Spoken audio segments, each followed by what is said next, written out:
Oke, 1, 2, 3. Baik, selamat siang Bapak Ibu. Ya, walaupun masih siang, saya harap masih tetap semangat ya. Terima kasih banyak atas kehadiran Bapak Ibu dalam kegiatan saya hari ini. Jadi saya tahu Bapak Ibu memiliki banyak kesibukan. Dengan hadir di tempat ini saya merasa bersyukur dan sangat berterima kasih sekali sudah mendukung program-program yang sedang kami jalankan. Nah, Bapak Ibu, seperti biasa sebelum kita memulai suatu kegiatan, mari kita berdoa. Doa akan saya pimpin dalam agama Hindu. Mohon izin ya Pak Ari ya. Bapak Ibu silakan berdiri.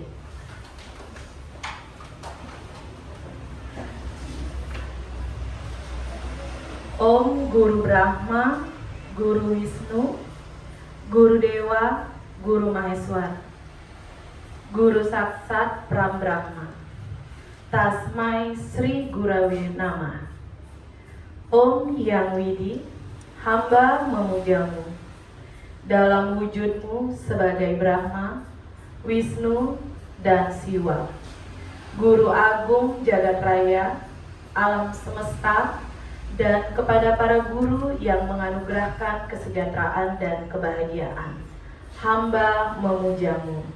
Semoga dalam kesempatan ini kami berkumpul dan mendapatkan sesuatu yang bermanfaat untuk kami bersama. Om Santi, Santi, Santi, Om. Oke, baik Bapak Ibu silakan duduk. Nah Bapak Ibu, pada kesempatan ini saya akan berusaha menyampaikan apa yang sudah saya dapatkan dalam program guru penggerak, yaitu pada modul 1.4 mengenai diseminasi budaya positif. Nah, ini adalah kegiatan aksi nyata modul 1.4 yang harus kami penuhi dalam kegiatan guru penggerak. Nah, baik Bapak Ibu, ini sekilas foto saya. Jadi maaf, foto saya ini dari tahun 2019 ya. Belum ada foto baru. Nah,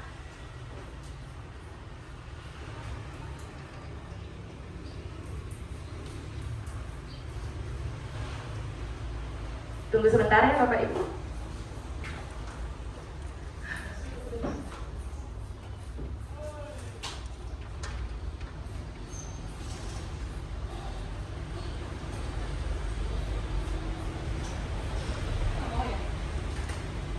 Baik Bapak Ibu, saya pakai manual saja ya. Jadi dalam suatu kegiatan tentunya kita memiliki suatu tujuan. Nah mungkin ini ada beberapa nadide Bapak Ibu yang tertangkap kamera ya, saya ambil random aja. Nah tujuan dari kegiatan ini tentunya yaitu supaya kita sebagai guru dapat mengetahui pentingnya budaya positif dan penerapannya untuk mempertebal karakter murid dalam mewujudkan belajar Pancasila.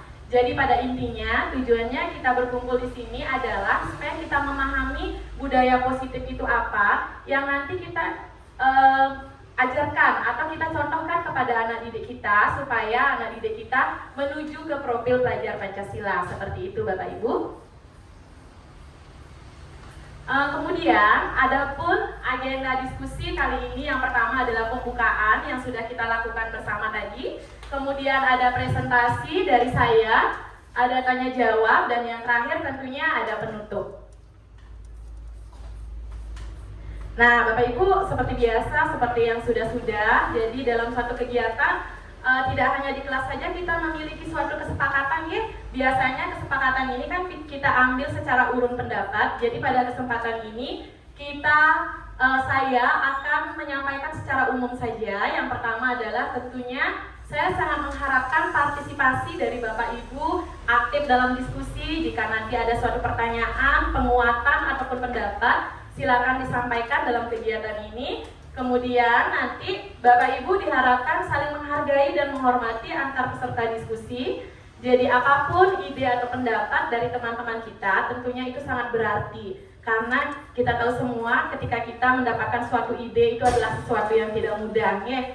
Yang terakhir, walaupun ini sudah siang, panas, tentunya saya berharap Bapak Ibu semangat mengikuti kegiatan ini sampai selesai. Gimana Bapak Ibu, kita sepakat? Sepakat. Baik, kita lanjutkan. Nah, Bapak Ibu, ini terlihat kelihatannya aja banyak ya apa yang akan disampaikan. Nah, ini adalah konsep inti dari budaya positif. Yang pertama adalah perubahan paradigma belajar. Mungkin saya bisa minta tolong Bu Guru Sipa untuk duduk di sini. Ya. Nanti tolong. Yang pertama adalah perubahan paradigma belajar. Kemudian disiplin positif yang nantinya akan melahirkan nilai-nilai kebajikan. Dilanjutkan dengan bagaimana kita memahami kebutuhan dasar manusia. Terus ada motivasi perilaku manusia, posisi kontrol guru. Ya, jangan sampai salah menyebutkan Bapak Ibu nih. Posisi kontrol guru, kemudian keyakinan kelas, dan segitiga restitusi. Ya, ada 8. Mungkin Bapak Ibu dari ke-8 ini sudah ada yang pernah didengar mungkin atau pernah membaca. Bu Guru Anggreni ini ada yang pernah dibaca atau didengar? Ya, ada. Luar biasa sekali. Oke, next Bu Guru Sipa. Nah, Bapak Ibu kita ice breaking dulu ya. Tapi tenang, ice breakingnya aman kok. Silakan Bapak Ibu mencari pasangan berdua. Oke, atau bertiga bisa, bertiga. Oke. Padahal saya berharap Bu Guru Anggreni sama Bu Guru Ari. Gimana nih, kayaknya kalau bertiga nggak seru ya Pak Guru Komangnya? Oke, berdua. Ayo silakan Bapak Ibu. Oke, silakan Bapak Ibu. Iya, silakan. Ayo berdiri. Mohon berdiri Bapak Ibu. Iya. Jangan ditinggalkan pasangannya. Oke. Bagaimana? Sudah ada getaran? Bapak Ibu. Nah, ini adalah ice breaking yang nanti akan bertujuan ke materi-materi selanjutnya. Sekarang tentukan salah satu dari pasangan Bapak Ibu mengepalkan salah satu tangannya. Oke, anggap di dalam tangan Bapak Ibu itu ada sesuatu yang sangat berharga yang tidak boleh direbut oleh orang lain. Oke, mungkin kalau Bu Guru Lode mungkin di dalam tangannya itu ada sketsa villa yang nggak boleh direbut oleh orang lain. Kalau Bu Guru Anggreni mungkin ini adalah jodoh saya, nggak boleh direbut ya. Oke, silakan. Yang satunya lagi akan berusaha membuka tangan temannya. Ini boleh boleh ya Bapak Ibu dengan cara apapun.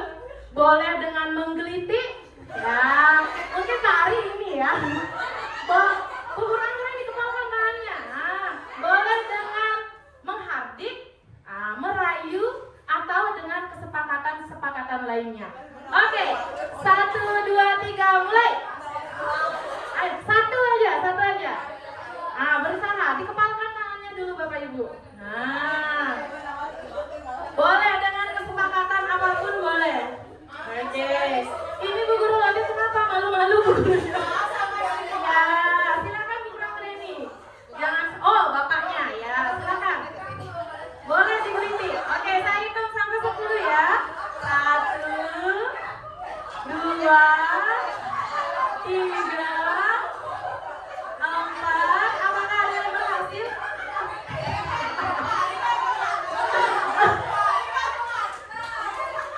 Pak Ali jangan begitu dong. Gini dong Pak Ali, jangan begini. Nah, gini.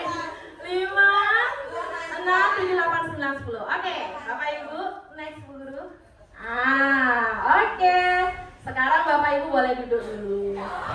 Tapi tadi kebanyakan ada pasrah ya yang mengepalkan. Oke, yang pertama, siapa tadi yang tetap kukuh untuk mengepalkan tangannya? Oke. Nggak ada. Pak Ari. Oke, Pak Ari. Apa yang menyebabkan Pak Ari itu nggak mau tangannya dilepas? Padahal sudah hampir digelitik ya. Sebenarnya udah mau tak lepas sih, tapi udah cuma berhitung belum bilang mulai. 1, 2, 3, nggak ada mulainya. Jadi karena saya yang belum menghitung mulai, itu alasannya Pak Ari. Wah, alasannya bijaksana sekali ya. Oke, sekarang perasaan tadi banyak yang melepas ya. Siapa yang melepas tadi? Oke. Enggak, oke, Bu Nur melepas tadi. Iya, kira-kira alasannya kenapa melepas Bu Nur? Kasihan aja. Karena sudah sudah merayu, sudah menggelitik, kok nggak dikasih, akhirnya tak kasih Indah. Oke, karena kasihan, berarti ada posisi memelas di sana ya. Baik Bapak Ibu, apa alasan Bapak Ibu membuka kepalan tangan? Tadi Pak Ari juga sudah menyampaikan kenapa dia kekeh tangannya itu tidak mau dibuka ya. Mungkin itu ada bayangan anak dan istrinya. Ini adalah milik saya, jadi tidak boleh direnggut oleh siapapun. Yeay. Jadi mohon maaf ya Bu Guru Anggreni. Oke, yang kedua, apa alasan Bapak Ibu tetap menutup kepalan tangan? Oh, yang membuka tadi, sorry kebalik. Sekarang yang tadi membuka Bu Nur, membuka karena kasihan. Berarti di sana ada kesepakatan ya. Nah, Bapak Ibu, sesungguhnya siapa yang memegang kendali atau kontrol untuk membuka atau menutup kepalan tangan itu sejatinya adalah Bapak Ibu yang mengepalkan tangan tadi. Oke, inilah nanti yang akan kita bahas selama kurang lebih 1 jam ke depan. Seperti itu. Nah, Bapak Ibu, jika tadi Pak Guru Ari mengepalkan tangannya tanpa membuka, berarti Pak Guru Ari itu memiliki suatu keyakinan bahwa apapun yang terjadi tidak terpengaruh oleh unsur ekstrinsik di lingkungan apapun, siapapun itu, apapun bagaimana, Pak Ari itu memiliki suatu keyakinan. Berarti itu termasuk motivasi intrinsik dalam dirinya Pak Guru Ari. Tepuk tangan dong buat Pak Guru Ari. Iya, berbahagialah istri dan anaknya Pak Guru Ari. Kemudian Bu Nur tadi melepas tangan, alasannya karena Bu Guru Aris kasihan. Berarti di sana itu ada suatu kesepakatan. Nah, jadi kesepakatan ini termasuk pada motivasi ekstrinsik, dipengaruhi oleh lingkungan di luar dirinya Bu Nur dan Bu Guru Aris. Ya, bagaimana Bapak Ibu? Apakah bisa dipahami? Iya, bisa ya, bisa. Oke, next Bu Guru Siva. Nah, baik Bapak Ibu, dari kegiatan tadi, inilah yang saya sudah pelajari di modul 1.4 tentang miskonsepsi, tentang teori kontrol yang disampaikan oleh Dr. William Glasser. Jadi Bapak Ibu bisa dibaca sejenak apa saja yang ada di layar. Sudah Bapak Ibu?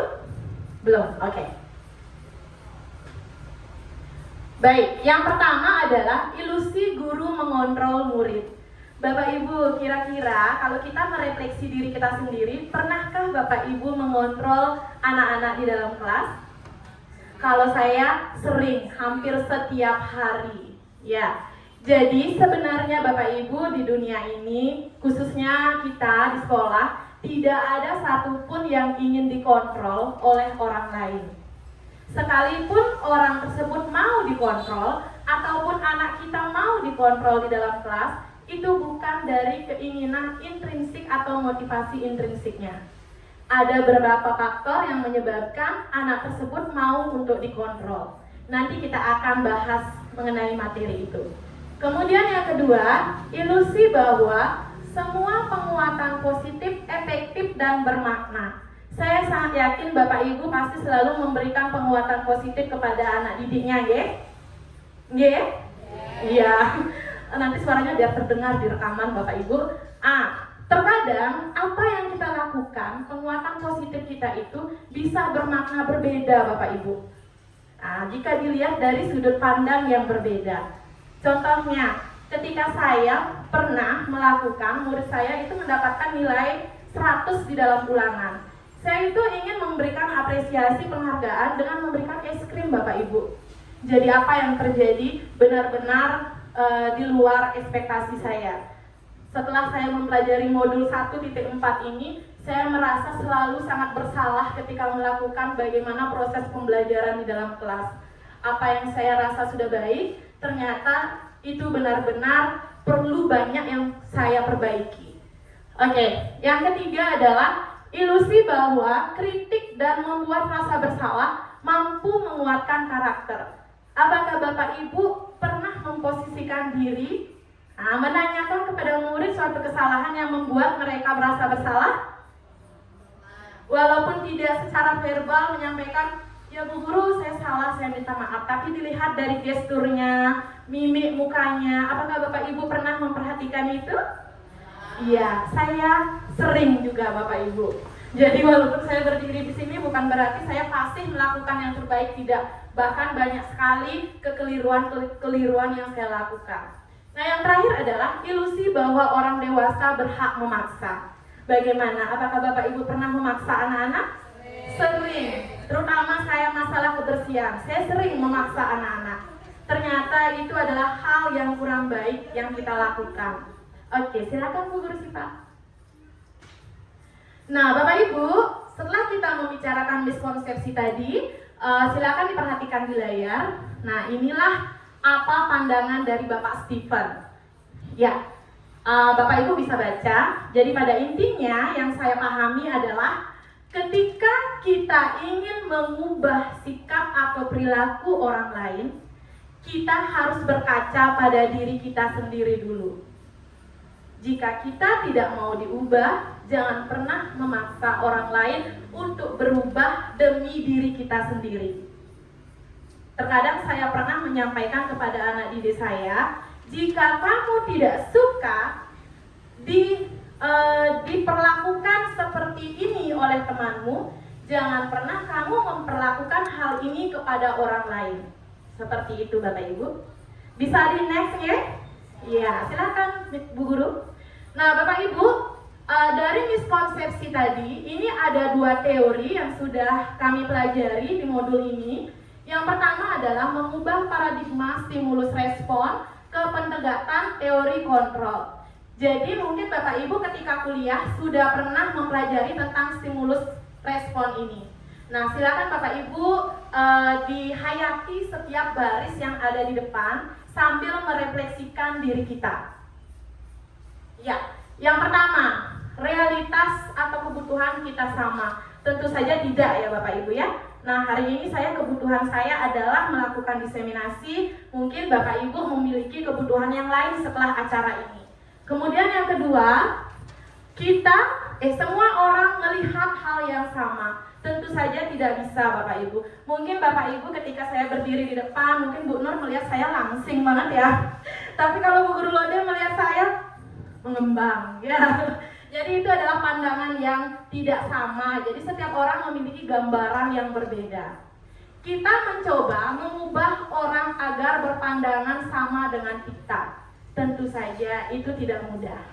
Oke, Bapak Ibu lihat di teori kontrolnya bahwa kita berusaha memahami pandangan orang lain tentang dunia. Apapun pandangan orang lain, baik atau buruk, kita harus tetap menghargai.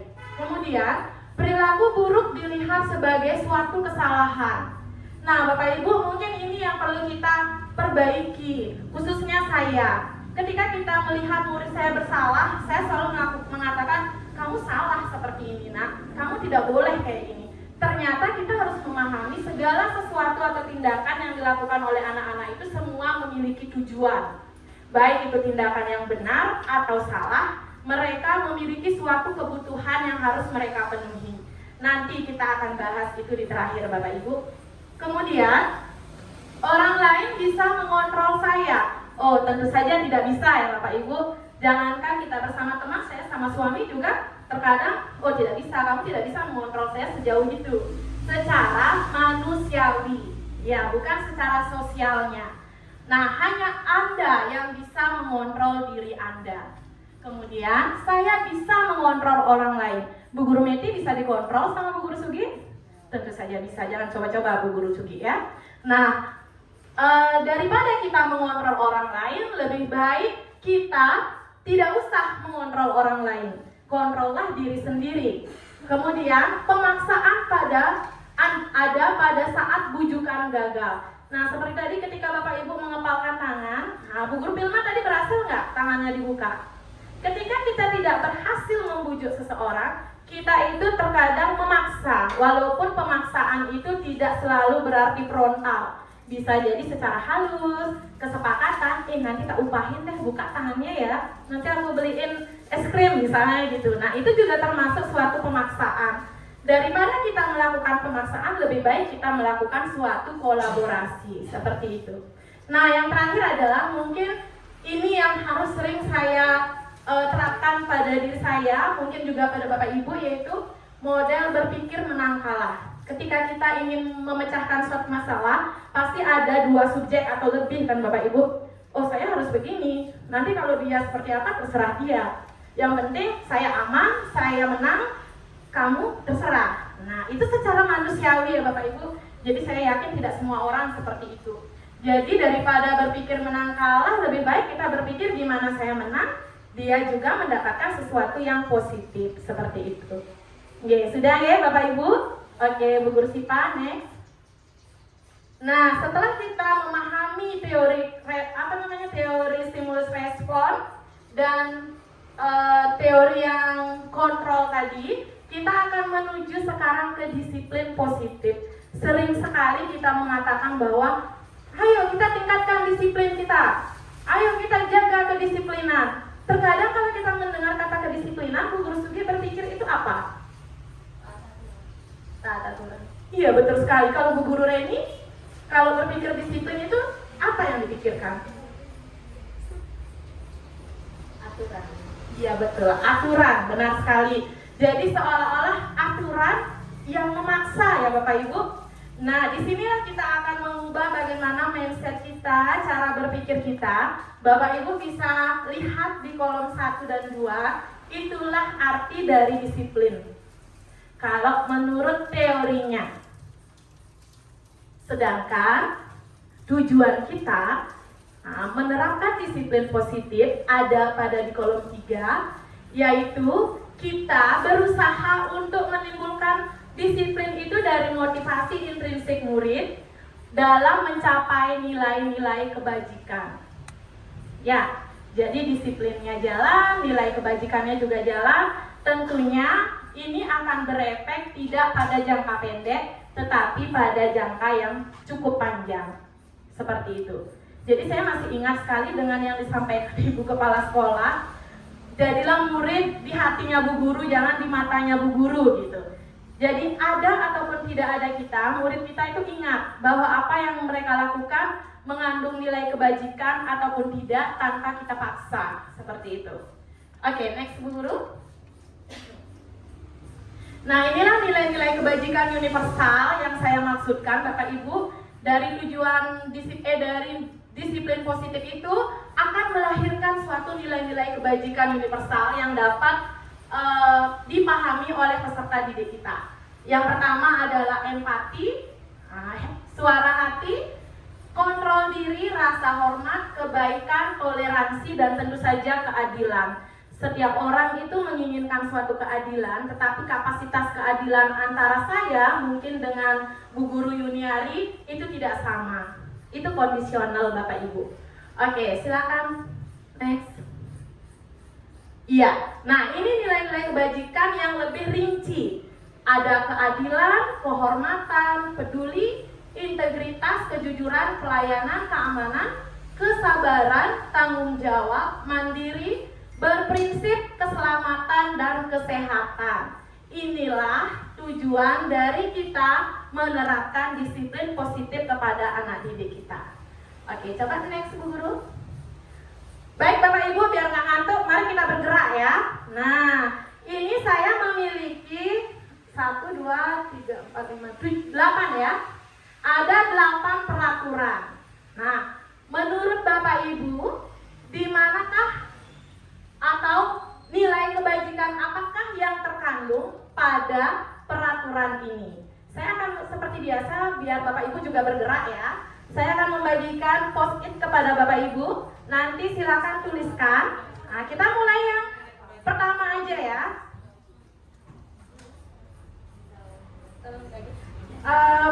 Bisa. Bapak Ibu, saya ini dapat teori ya. Mungkin Bapak Ibu juga sudah tahu bagaimana caranya membuka post-it supaya tidak melengkung atau melingkar ya. Saya juga baru tahu kemarin dari PP saya. Mudah-mudahan saya bisa masih ingat ini. Jadi Bapak Ibu buka seperti ini ke bawah. Nah, jadi ini untuk meminimalisir kelengkungan, jadi bisa nempel katanya dia lebih lama. Mungkin nanti bisa disampaikan kepada anak-anaknya. Ya silakan Bapak Ibu dibagi ya Pak Adik.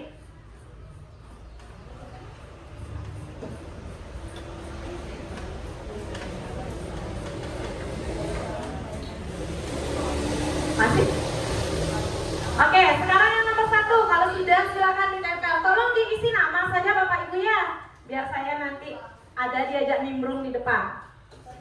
Oke. Atau Bapak Ibu mau langsung nulis sampai 8, nanti silakan ditempel di sini. Ya. Bapak Ibu gimana, mau satu-satu apa langsung 8? Kalau satu-satu nanti bisa di back Bu Guru. Mau gini, mau contekan? Mau, oke.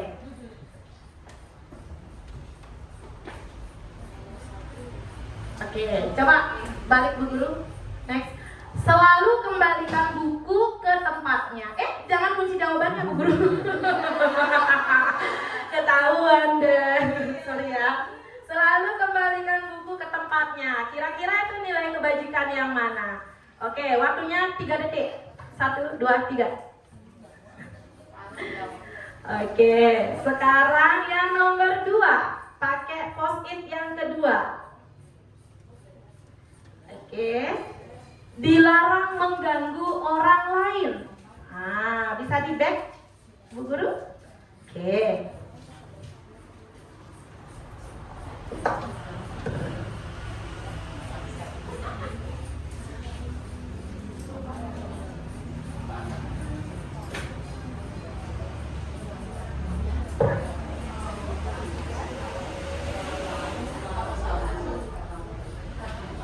Sudah ya? Terus yang ketiga, benar. Hadir di sekolah 15 menit sebelum pembelajaran dimulai. Oke. Nilai kebajikan yang mana ya kira-kira?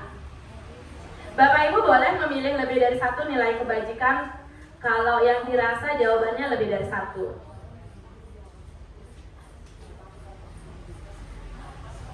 Oke, soalnya nomor 3. Hadir di sekolah 15 menit sebelum pembelajaran dimulai.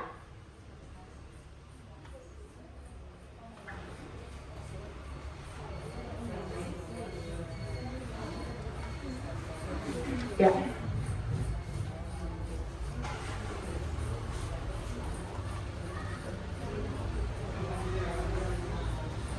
Ya, sudah. Bu Guru tolong di next. Dilarang melakukan kekerasan. Bapak Ibu kalau habis post-itnya boleh dilanjutkan saja di bawahnya ya. Kalau sebentar juga masih ada. Kalau bisa 1 kertas 3 deh, biar nggak terlalu banyak ya. Nggak apa-apa. Selanjutnya, dilarang menggunakan narkoba. Oke. Dilarang menggunakan narkoba. Ya, next Bu Guru Siva. Bergantian atau menunggu giliran.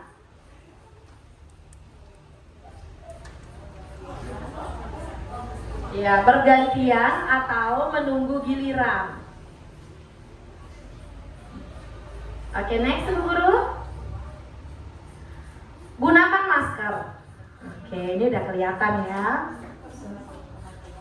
Oke. Yang terakhir adalah jangan berlari di kelas atau koridor. Baik Bapak Ibu yang sudah, mohon ditempelkan post-itnya di sini. Oke. Back katanya. Lihatin contekannya Bu Guru Siva.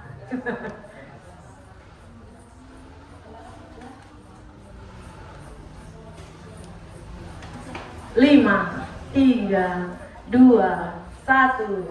Oke. Baik Bapak Ibu yang sudah, silakan ditempelkan. Oke, Bu Guru Lode, ayo Bu Guru. Bu Guru back katanya. Iya, nggak apa-apa. Mencar aja deh 1, 2 biar semua di bawahnya. Oke. Ayo siapa yang menyusul Bu Guru Lode?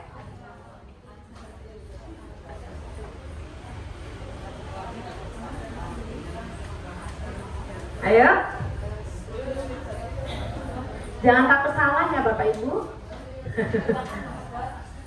Sepertinya Bu Guru Aris ini berdiskusi dari tadi sama Bu Guru Meti ya. Kayaknya saling nyontek ini.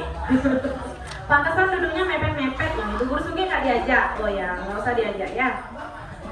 Di sini. Apa yang penting sudah isi nomornya. Iya. Iya. Boleh. Anonim juga nggak apa-apa. Ya, anonim. Baik, terima kasih. Gimana ini kelompoknya Pak Ari? Kayaknya stay banget duduknya itu. Terlalu nyaman sepertinya. Ayo Pak Guru, cepat Pak Guru. Pak Guru kita satu-satunya ini ya.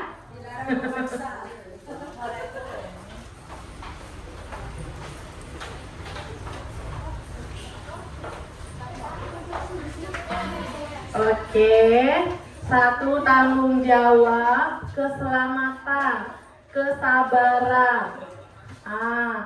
Terus ada yang nomor 1 menjawab kepedulian. Oke, hampir semua ya tanggung jawab. Saya melihat banyak perbedaan di jawaban nomor 8 ternyata. Ada yang keselamatan, ada yang kesehatan. Iya. Iya, nggak apa-apa. Oke. Itu siapa yang kebalik? Oke, nggak apa-apa Bu Guru. Saya pegang aja. Pak Ari jangan salah tempel Pak Ari. Tempel di tempatnya Bu Reni. Yang dipegang.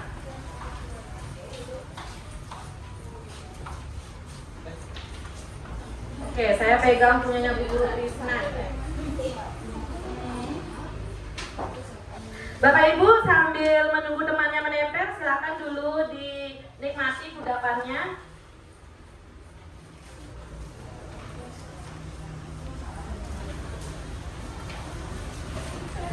Baik, yang pertama, mari sudah semua. Ya, Bu Guru Siva, ayo kita buka kunci jawaban kita, Bu Guru Siva. Yang pertama, selalu kembalikan buku ke tempatnya. Itu nilai kebajikannya adalah tanggung jawab. Bapak Ibu, mohon kejujurannya, apakah ada yang selain menjawab tanggung jawab? Kayaknya kalau saya tanya begini pasti semua jawab tanggung jawab ya. Iya, kira-kira kenapa sih kok ini termasuk bertanggung jawab, Bu Guru Trisna? Kenapa ya? Karena biasa kan ada peraturan, ketika kita mengambil sesuatu kita harus meletakkan ke tempatnya semula agar nanti orang yang memakai gampang untuk mengambilnya sesuai dengan keadaan semula. Jadi itu udah termasuk tanggung jawab ya dimanapun itu kita berada. Wih, tepuk tangan dong Bapak Ibu. Mantul sekali ya. Iya benar, kadang-kadang kita suka agak kesel ya kalau kita punya barang setelah diambil tapi tempatnya jadi berubah ya. Bagaimana? Sepakat Bapak Ibu? Sepakat. Bu Nur semangat sekali ya. Oke, yang kedua, dilarang mengganggu orang lain. Bapak Ibu suka diganggu? Kalau Bu Guru Anggreni ini diganggu sama cowok ganteng mau? Oh mau. Mau banget ya. Oke, jadi dilarang mengganggu orang lain. Di sini saya lihat adalah keamanan, ada yang jawab keamanan. Kemudian, oke, saya tanya deh, kalau Bu Guru Vilma jawab apa tadi?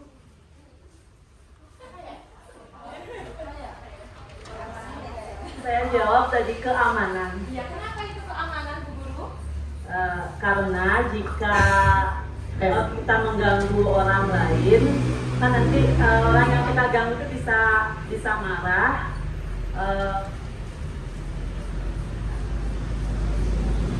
bisa menyebabkan perkelahian juga. Iya, pernah muridnya berkelahi Bu Guru? Pernah ya, oke.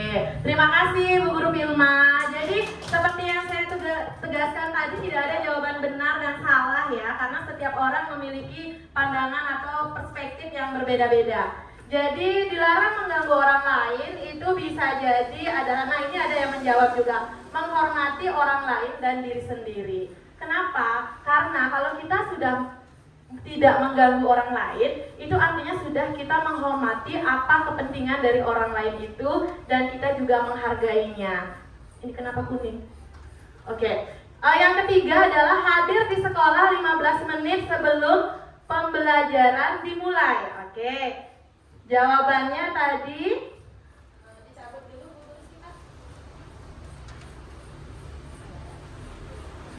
Oke, sebentar ya Bapak Ibu, kendala teknis.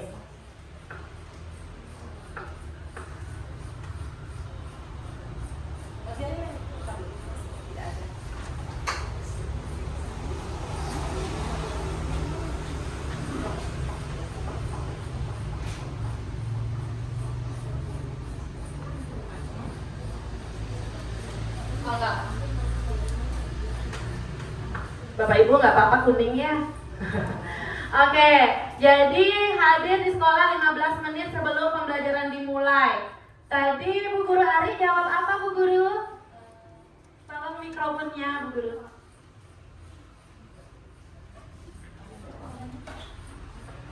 Iya, terima kasih. Kebetulan tadi saya menjawabnya tanggung jawab. Iya, tanggung jawab. Oke, bisa ya. Dan komitmen pada tujuan serta menghormati orang lain. Misalnya kalau kita piket ya Bapak Ibu, jadi apapun yang terjadi kalau kita sudah yakin, kita akan tetap berangkat ke sekolah dan akan melaksanakan tugas piket kita. Tetapi kalau kita hanya sepakat dengan peraturan yang ada, jadi ngelirik dikit, juga dia siang, aku ikut deh siang. Nah, seperti itu Bapak Ibu. Benar tidak Bu Guru Sugi? Iya. Oke, selanjutnya adalah dilarang melakukan kekerasan. Saya harap Bapak Ibu tidak pernah melakukan kekerasan ya? Pernah? Iya, baik secara verbal maupun non verbal ya. Jangan sekali-sekali nanti kita kena undang-undang Bapak Ibu. Nah, itu kekerasan. Tadi Bu Nur jawab napi Bu Nur? Keselamatan. Kemudian juga menghormati orang lain. Ternyata menghormati orang lainnya ada di mana-mana ya. Selanjutnya adalah dilarang menggunakan narkoba. Sudah pasti itu nilai kebajikan, kesehatan. Kalau kita tulis keselamatan bisa tidak Bapak Ibu? Bisa ya. Kemudian gunakan bergantian atau menunggu giliran. Menghormati orang lain dan belajar juga kesabaran. Gunakan masker. Nah, gunakan masker. Kesehatan, keselamatan. Begitu juga jangan berlari di kelas atau koridor, merupakan keamanan dan keselamatan. Tepuk tangan untuk kita Bapak Ibu, terima kasih banyak. Oke.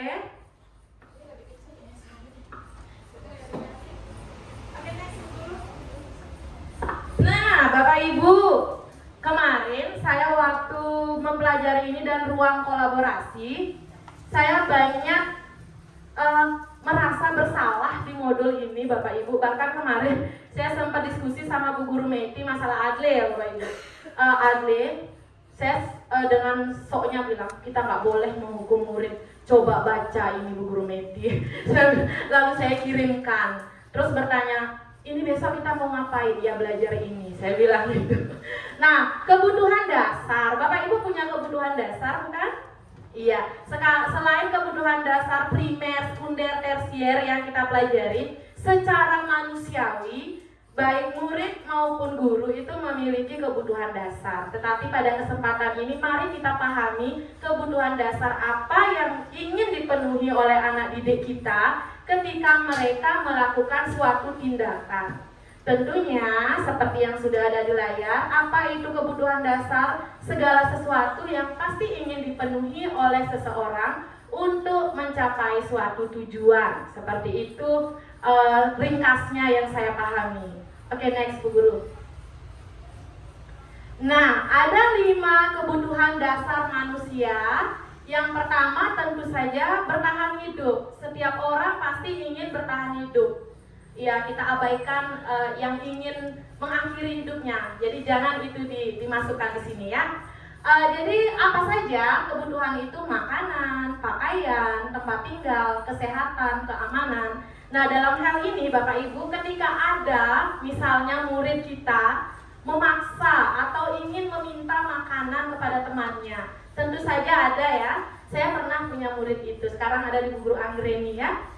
Jadi dulu tuh saya berpikir, ini anak kenapa sih senang sekali mau ngambil makanan temannya. Bahkan saya tegur, kamu nggak boleh loh kayak gitu. Ternyata ada kebutuhan dasar yang memang ingin dia penuhi. Setelah saya tanya, memang anaknya itu tidak terlalu banyak bawa uang jajan ke sekolah, dan memang anak itu jarang Bapak Ibu ngamik istilahnya di rumah seperti itu. Nah, kemudian kasih sayang dan rasa diterima. Siapapun pasti ingin diterima ya, dimanapun mereka berada. Sama halnya seperti saya, dulu saya mutasi ke sekolah ini, jadi saya pun ingin diterima dengan baik di sekolah ini. Bapak Ibu apakah juga demikian? Iya, semangat ya. Oke, jadi rasa diterima itu atau kebutuhan kasih sayang, contohnya dipedulikan, berbagi, diajak bekerja sama, diajak menjadi bagian suatu kelompok. Tentunya kelompok itu adalah kelompok yang bertujuan untuk positif. Contohnya hari ini seperti itu. Kemudian ada kebutuhan penguasaan. Nah, ini kadang-kadang kita bisa lihat ya di dalam kelas, terkadang kalau anak didik kita ada yang merasa punya power dikit aja di dalam kelas, pasti dia merasa menguasai lingkungan itu. Jadi kebutuhan dasar penguasaan itu ada harga diri, keinginan untuk dianggap memimpin. Bu Guru Trisna ada seperti itu muridnya? Ada. Oke, berprestasi, diakui dan didengar. Kemudian yang keempat adalah kebutuhan untuk ingin merasa bebas. Oke, Bu Guru Aris ingin bebas nggak?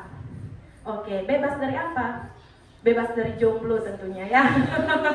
Oke, kebebasan. Siapapun ingin bebas, Bapak Ibu tidak mau ditekan atau ada dalam pengaruh siapapun. Ya, saya punya aturan untuk diri saya, jadi saya ingin bebas seperti itu. Jadi dalam kebebasan ini ada mandiri, memiliki pilihan, mencoba hal baru, mampu mengendalikan arah dirinya. Nah, yang terakhir ini adalah kebutuhan dasar yang ingin dicapai pastinya oleh semua orang. Kesenangan, bermain, humor, antusias, ataupun tertawa. Oh, berarti dengan kita tertawa ternyata kita sudah memenuhi kebutuhan dasar yang kelima, Bapak Ibu. Gitu. Oke, next. Nah, untuk memenuhi kelima kebutuhan dasar anak didik kita, ada motivasi perilaku yang mereka lakukan, Bapak Ibu. Nah, tentunya seperti tadi Bapak Ibu ice breaking, mengepalkan tangan, yang satunya mencoba merayu, menggelitik, ataupun membuat kesepakatan yang lain, itu ada motivasi ekstrinsik. Ekstrinsik itu tentunya dari luar lingkungan, bukan dari dalam dirinya. Kemudian ada motivasi intrinsik. Nah, itu memang pure dari keinginannya sendiri. Oke, Bapak Ibu bisa dilihat di layar. Yang pertama adalah motivasi ekstrinsik. Di sana ada dua. Yang pertama adalah untuk menghindari ketidaknyamanan hukuman. Jadi mereka itu melakukan sesuatu untuk menghindari ketidaknyamanan atau hukuman. Kemudian untuk mendapatkan imbalan atau penghargaan dari orang lain. Jadi dia melakukan sesuatu itu bukan dari kemauannya sendiri, tapi ada faktor yang ingin dia capai, seperti itu. Nah, yang terakhir adalah ini yang kita harapkan yang terbentuk pada anak didik kita, yaitu motivasi intrinsik. Jadi untuk menjadi orang yang mereka inginkan dan menghargai diri sendiri dengan nilai-nilai yang mereka punya. Bapak Ibu, coba kita sejenak berpikir, adakah kira-kira di kelas kita anak didik kita yang sudah memiliki motivasi intrinsik ini, Bapak Ibu? Ada nggak kira-kira? Oke, kita kalau motivasi ekstrinsik ini mungkin lumrah ya. Nah, kira-kira yang motivasi intrinsik ini bagaimana? Ada ya?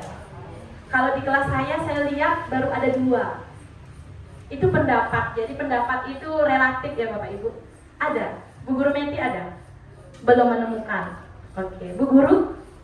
Mungkin kalau kelas 1 masih natural banget ya. Ada ya Bu Guru ya? Apa sama namanya? Jules? Belum, oke. Mudah-mudahan kita menemukan nanti ya. Oke, Bu Guru Sipa next. Nah, dari teori motivasi tadi, tentunya dalam suatu tindakan apabila anak itu mengalami kekeliruan di dalam bertindak, akan ada 3 hal yang terjadi.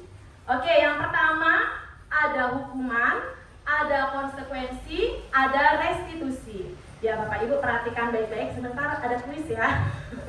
Oke, hukuman. Biasanya sifat-sifat hukuman ini tidak terencana. Kemudian murid tidak tahu apa yang akan terjadi pada dirinya. Kemudian bersifat satu arah, artinya hanya diketahui oleh gurunya. Kemudian berupa hukuman fisik ataupun psikis. Kalau saya terus terang masih pernah melakukan hukuman ini. Iya. Kemudian, tapi bukan fisik Bapak Ibu. Kemudian biasanya kalau hukuman ini bersifat nanti dampaknya menjadi negatif. Kemudian konsekuensi sedikit berbeda dengan hukuman, tetapi tetap membuat murid kita tidak nyaman, yaitu yang pertama sudah terencana, disepakati sesuai peraturan. Jadi kalau ada peraturan, pasti ada sanksi nanti yang akan mengikuti peraturan itu jika peraturan dilanggar. Kemudian murid tetap dibuat tidak nyaman, sikap guru selalu memonitor murid. Biasanya ini bersikap netral. Oke. Kemudian, nah inilah yang diharapkan yang bisa kita lakukan Bapak Ibu ketika kita menghadapi murid-murid kita di sekolah, yaitu restitusi. Oke. Jadi dengan restitusi ini kita menciptakan kondisi bagi murid untuk memperbaiki kesalahannya. Kemudian proses kolaboratif yang mengajarkan murid untuk mencari solusinya sendiri. Tentu saja ditemani oleh Bapak Ibunya. Jadi ketika murid itu melakukan suatu kesalahan, kita tidak langsung menjudge, kamu salah, kamu harus memperbaikinya. Tetapi tetap kita harus tanyakan, tujuanmu apa melakukan ini? Nah, itu teorinya Bapak Ibu ya. Tapi terus terang saja, saya pribadi, saya untuk melakukan restitusi ini masih berperang dengan ego saya sendiri Bapak Ibu. Jadi murid saya itu udah 5 kali nggak buat PR. Saya coba menerapkan restitusi ini, kok nggak berubah ya? Ternyata kita tidak bisa memaksakan, harus benar-benar lihat prosesnya. Tapi saya terapkan sama si Adle itu ya, Bu Guru Meti, ternyata ada sedikit sekali perubahan ya, walaupun sedikit tapi saya sangat mengapresiasi. Ternyata berhasil kalau memang kita mau sungguh-sungguh menerapkan ini, walaupun tidak seperti makan cabai ya Bapak Ibu ya. Makanya kemarin saya ditanya sama PP saya, apa kendalamu menerapkan restitusi ini? Ya ego saya sendiri, bukan dari proses anaknya itu. Saya masih egois, ingin diikuti keinginan saya oleh murid-murid saya, seperti itu. Baik, Bu Guru. Nah, ini dia perbedaan hukuman, konsekuensi, dan restitusi, Bapak Ibu. Pertama, kalau hukuman itu korban mendapatkan keadilan. Konsekuensi, korban bisa diabaikan. Restitusi, korban mendapatkan ganti. Tentunya ganti itu adalah solusi Bapak Ibu. Kemudian murid atau anak akan tersakiti. Tentu saja Bapak Ibu, ketika kita menghukum murid itu pasti akan ada perasaan tidak nyaman, bahkan mungkin bisa dendam dalam hatinya. Wah ibu ini gitu biasanya ya. Terus murid akan dibuat tidak nyaman. Nah, itu pada konsekuensi. Kalau restitusi, murid atau anak mendapatkan suatu penguatan. Kemarin kami bertiga sudah coba menerapkan itu, tapi agak kaku karena pakai naskah Bapak Ibu.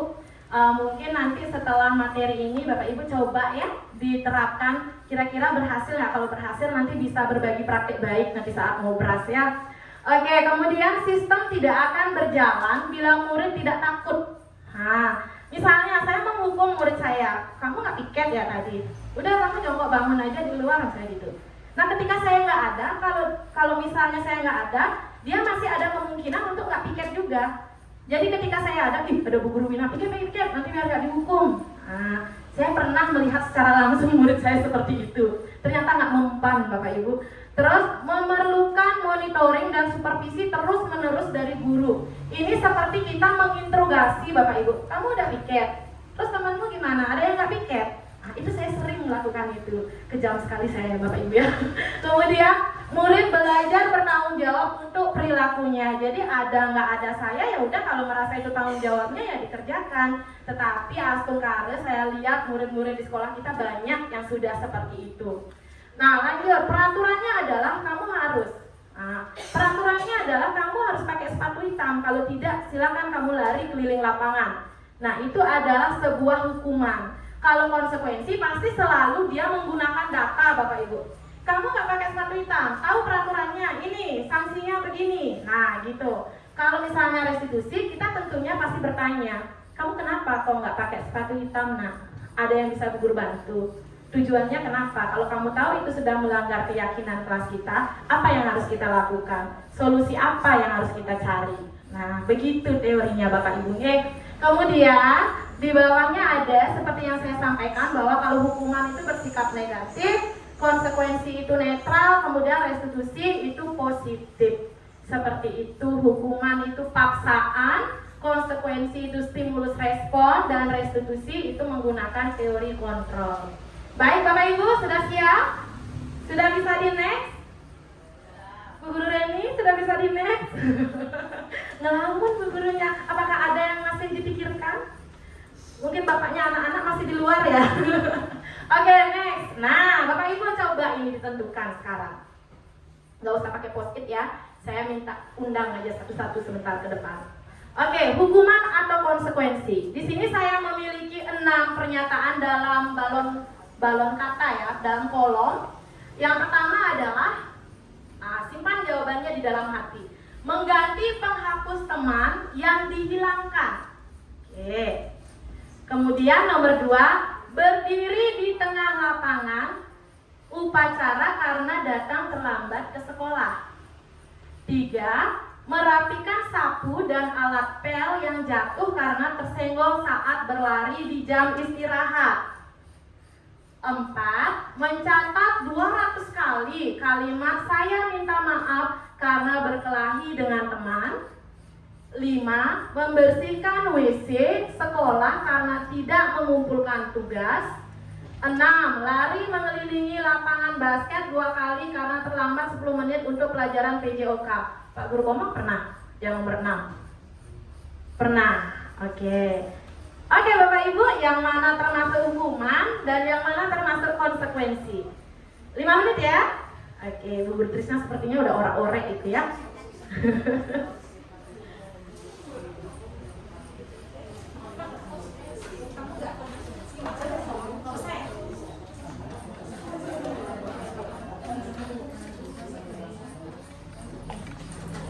Izin membetulkan sebentar ya Bapak Ibu. Silakan Bapak Ibu berdiskusi. Ini teman saya akan berkeliling ya merekam wajah Bapak Ibu.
Oke, next ya. Nah, Bu Guru Sugi sepertinya udah senyum-senyum, udah menemukan jawabannya. Oke. Ya, sudah. Simpan jawabannya dalam hati. Ketika saya menunjukkan kunci jawaban, jawabannya nggak boleh berubah ya. Oke. Iya. Kelompok sini sudah. Sepertinya Pak Guru Ari bisa menemani saya ke depan. Oke. Tentukan ya Bapak Ibu siapa yang akan menjadi perwakilan kelompoknya. Oh enggak, nanti kalau saya nentuin Pak Ari ngambul lagi ya. Baik. Oke, 3, 2, 1. Oke, silakan dibuka kunci jawaban. jawabannya dulu Bu Guru Siva. Nah, bagian yang biru adalah konsekuensi, bagian yang coklat adalah hukuman. Gimana? Bu Guru Aris nggak boleh memperbaiki ya? Oke, Pak, kira-kira yang nomor 1 itu sama nggak jawabannya konsekuensi jawabannya Bapak? Sama Bu Wina. Oh, itu kok nggak kelihatan, Pak? Bapaknya ngajak main ya, bercanda maksudnya. Konsekuensi. Baik, kenapa menurut Pak Ari itu adalah konsekuensi, Pak Ari? Menurut saya ya, Iya. mungkin karena mengganti penghapus teman yang dihilangkan itu ketika itu mungkin para siswa yang mengganti penghapus itu mengacu pada aturan yang dibuat di kelas misalnya, apa yang kamu lakukan itu apa yang kamu lakukan ada konsekuensinya, ini harus kamu lakukan selanjutnya agar teman yang lain menjadi korban itu mendapat keadilan gitu. Iya, luar biasa, keren. Sependapat Bapak Ibu? Sependapat. Oke, mau dilanjutkan lagi atau pilih temennya siapa yang akan ke depan? Benar? Tidak ada benar dan tidak ada yang salah. Oke. Siapa yang mau dipilih? Kelompok lain ya? Boleh, boleh. Kelompok ini ya deh. Oh, kelompok ini siapa? Yang nomor 2. Ya siapa? Susah sekali memilih ya. Oh, Bu Guru Reni.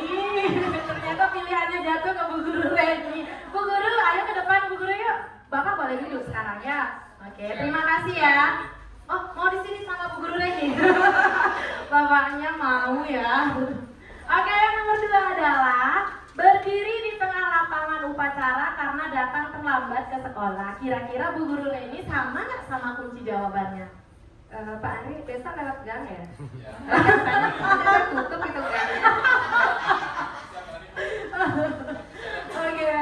Iya, untuk nomor 2, kebetulan saya sama ya Bu Guru Wina. Ih, luar biasa sekali. Tapi ini ada Bu Guru Lode di situ ya? Ada Google di situ. Oke, iya, enggak. Oke. Ya, menurut kami itu memang hukuman. Kenapa? Karena ini berkaitan juga dengan fisik ya.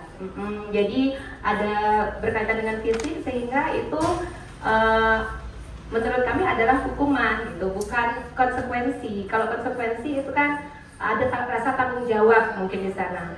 Ya, jadi ini sama sekali nggak ada kaitannya dengan tanggung jawab atau mungkin memperbaiki diri ke depannya. Jadi sangat bertolak belakang sih dengan apa kesalahannya dan apa hukumannya. Itu. Keren banget teman-teman. Terima kasih ya Bu Guru. Benar. Oke. Ternyata ini betul Ibu, ini adalah hukuman. Jadi secara tiba-tiba dan sepihak, kemudian ini juga tidak akan terjadi berdampak dengan jangka panjang. Jadi kalau besok dia terlambat, palingan besok cuma disuruh berdiri, habis itu juga duduk masuk kelas. Nah, seperti itu. Baik, yang ketiga Bapak Ibu, kita lanjut saja. Merapikan sapu dan alat pel yang jatuh karena tersenggol saat berlari di jam istirahat. Itu termasuk konsekuensi. Bapak Ibu, jawabannya Nafi? Konsekuensi. Kita bisa lanjut ya. Kemudian yang keempat, mencatat 200 kali kalimat saya minta maaf karena berkelahi dengan teman. Ini termasuk hukuman karena ini secara tiba-tiba. Ya, kemudian membersihkan WC sekolah karena tidak mengumpulkan tugas, itu juga hukuman. Bapak Ibu pernah meminta murid membersihkan WC? Iya, syukur ya. Kemudian lari mengelilingi lapangan basket 2 kali karena terlambat 10 menit untuk pelajaran PJOK. Mungkin ini sudah ada kesepakatan sebelumnya ya dari Pak gurunya. Kalau terlambat nanti konsekuensinya apa? Kalian lari keliling lapangan. Karena itu juga berkaitan dengan olahraga. Oke, next. Sudah bisa dilanjutkan Bapak Ibu? Iya. Nah, Bapak Ibu, antara hukuman, konsekuensi, dan restitusi, ternyata kita tidak menyadari ketika kita memberikan suatu penghargaan kepada murid, ternyata itu adalah hukuman Bapak Ibu. Jadi di sini bahasa kerennya adalah punish by reward. Artinya dihukum oleh penghargaan. Ketika kita memberikan penghargaan, ternyata itu adalah hukuman bagi mereka dan yang lainnya.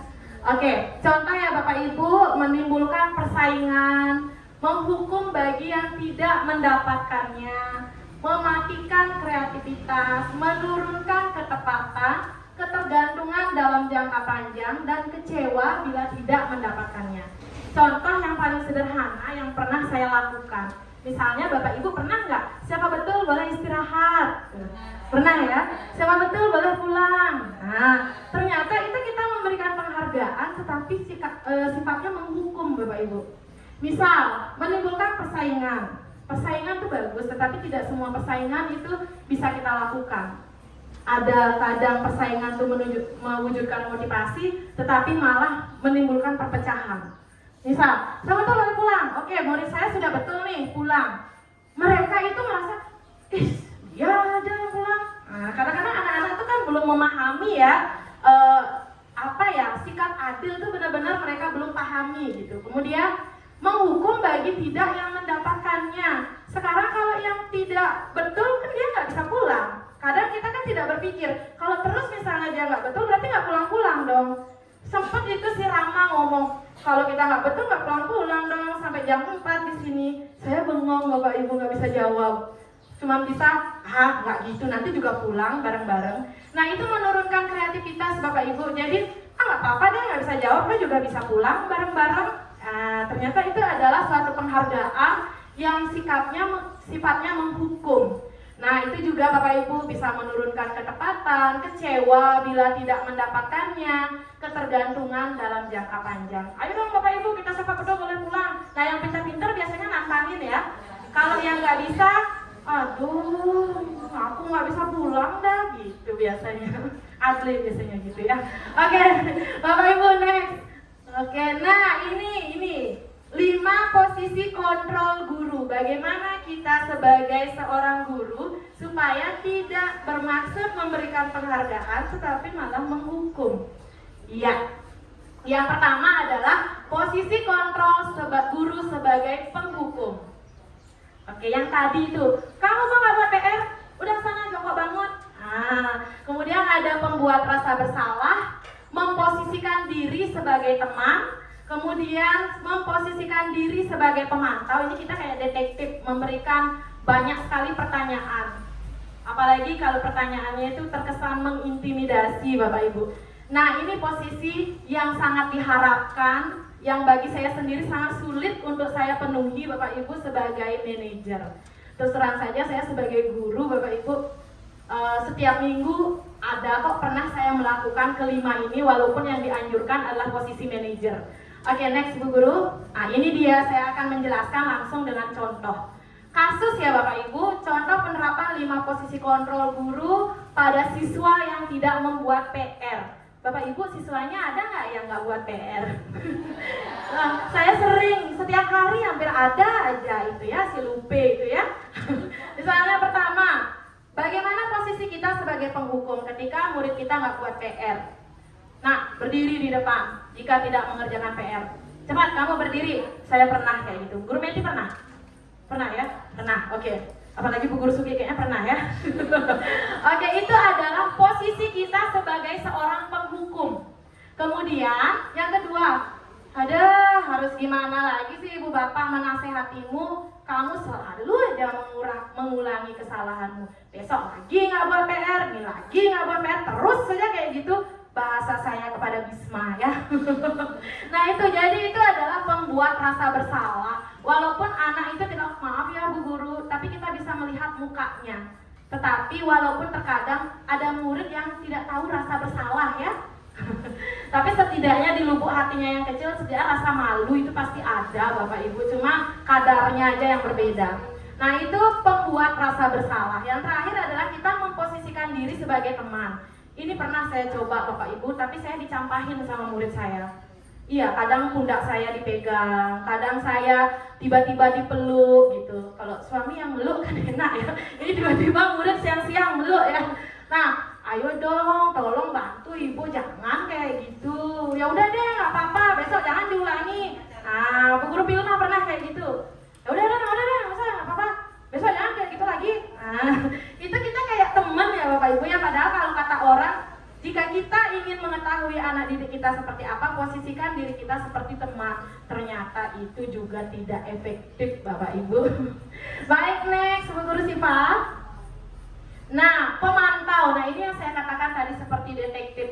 Kamu sudah melanggar aturan kan? Kamu tahu konsekuensinya. Lain kali nggak usah kayak gitu, buat PR-nya yang benar. Udah berapa kali kamu nggak buat PR? Wih, pengalaman pribadi sekali. Terus saja nggak buat PR. Udah berapa kali nih, lihat catatannya Bu Guru. Udah berapa kali kamu nggak buat PR? Nah, itu kita mengintimidasi Bapak Ibu, memantau.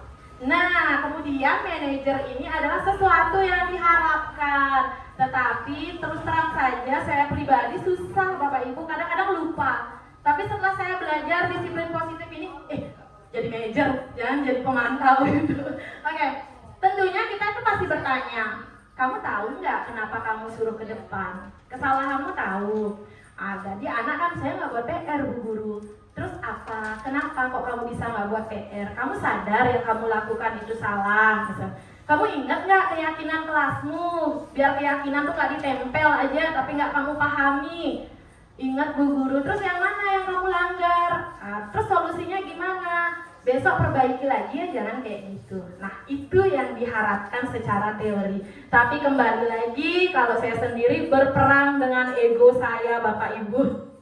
Oke, bisa ya dipahami posisi kontrol. Nah, next Bu Guru. Nah, silakan sekarang pikirkan lagi dalam hati. Posisi kontrol apakah aku? Oke. Saya kecewa sekali dengan kamu. Nah, atau saya kecewa sekali sama kamu. Bisa. Kalau Bu Guru Trisna kayaknya enggak. Aduh, kecewa Bu Guru sama kamu. Oke, sudah ya. Biar kita tidak lama. Oke, Bu Guru lagi. Ini pasti langsung benar ini ya. Ini posisi kontrol yang mana? Membuat rasa bersalah. Kenapa kok bisa merasa bersalah Bapak Ibu? Karena di sana ada penekanan kata kecewa. Jadi kadang-kadang kalau sudah gurunya kecewa, anak itu pasti merasa terdiam mendengar apa yang dibicarakan oleh gurunya.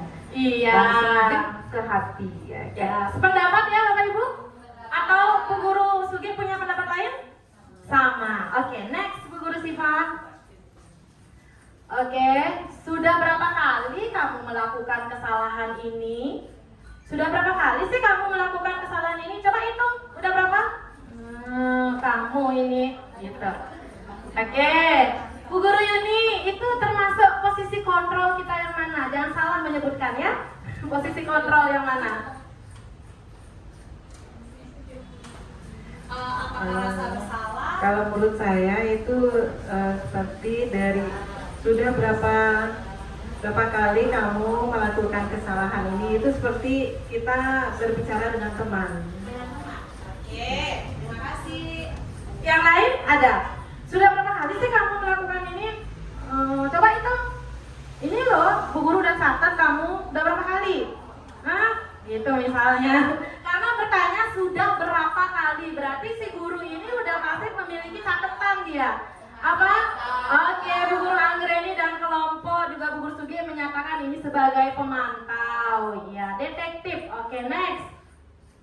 Ya, apa rencanamu untuk menyelesaikan masalah ini?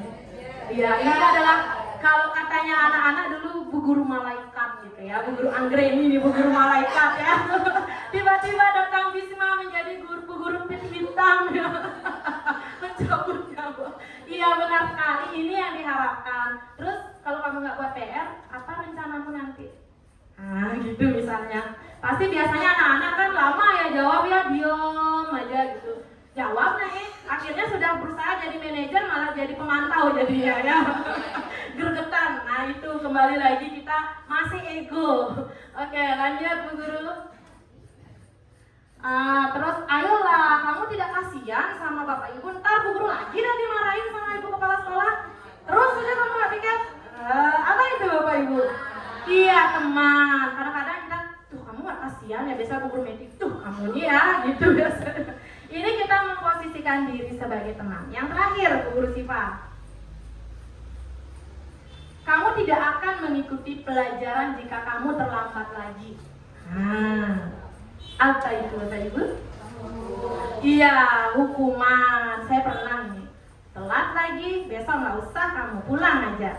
Nah, ternyata saya itu menghukum walaupun secara verbal dan tidak saya lakukan, tetap ya. Oke, bisa diterima Bapak Ibu? Bisa. Oke, next Bu Guru. Nah, ayo kita merenung sedikit saja. Di manakah Bapak Ibu saat ini? Saya ingin satu orang aja mewakili ya. Masih ada waktu kan Kak Guru? Oke. Ayo. Nanti yang senyumnya paling malu-malu saya ajak ke depan. Oke Bu Guru Lode mungkin pernah ada di posisi mana? Ayo Bu Guru temani saya Bu Guru. Biar nggak sakit itu pantatnya duduk dari tadi.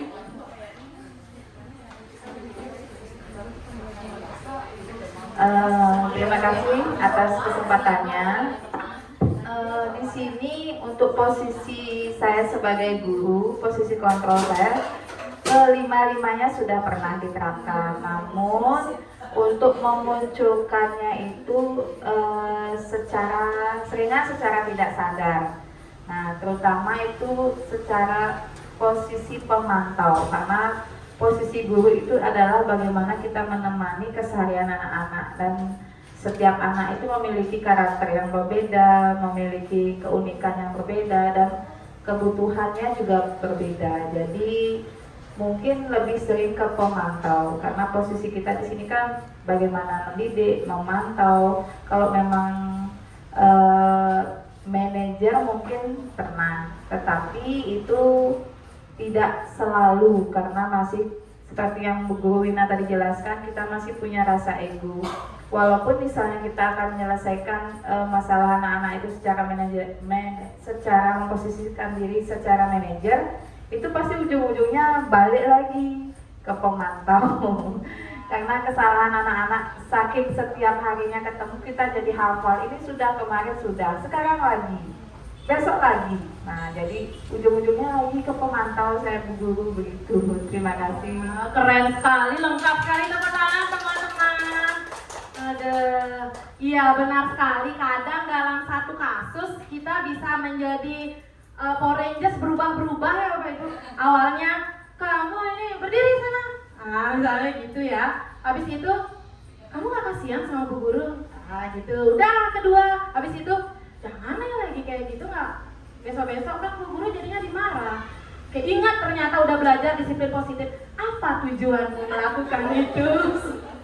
Apa yang akan kamu lakukan setelah ini? Tapi saya kok kaku sekali rasanya, nggak natural. Tapi walaupun bagaimana kita harus tetap berusaha untuk seperti itu, ya.